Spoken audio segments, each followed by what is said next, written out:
Now, I know that in saying that, I might have just flipped some of you out because you thought, all right, all of a sudden, I've been following on with the Bible pretty closely and I just jumped off into a New Age ditch. Here's what I would say to you. In 1 Corinthians chapter 3, verse 22, just go read it later on, you have the church that's kind of fighting with each other there.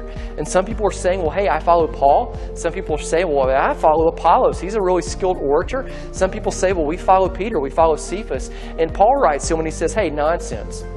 All things are yours. Everything is yours, is what he said.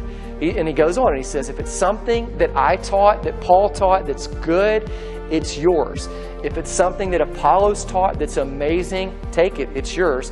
If it's something that Peter taught, well, hey, that's yours too, and you don't have to pick and choose. You can take all of the best of all of the most incredible teachers. Then Paul does something that seems somewhat odd to us. He says, all things are yours, whether things of life or death.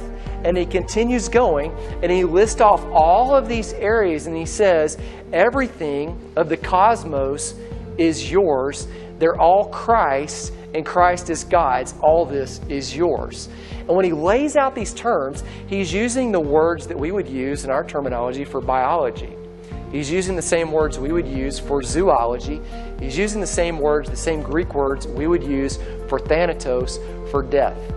And he says, if there's anything that's ever discovered out there by anybody, if there's anything that's discovered in astronomy, if there's anything that's discovered, now get this, in astrology, if there's anything discovered about how the body works, if there's anything that's discovered about how death and dying happens, if there's anything discovered in the Bible that's spiritual by these great, incredible teachers that you have, he says, all of this is yours because it's all Christ. There's nothing that's true that exists outside of the scope of what is Christ's. If it's true, it's Jesus's, and by virtue of that, Paul says, it's yours. If it's a lie, it's the devil's, but if it's true, it's not the devil's. Do you see how that fits together? And so if you find something that's natural medicine, Paul would say, take it. If you find something that's spiritual that uplifts you, take it. If you find something that's an incredible song that boosts the mood, it's yours. If it elevates your frequency and helps you walk in health and wellness, rip it off, take it, because it's not stealing if it's true. Truth is embodied in a person, and all that stuff is his, and by virtue of that, it's all yours.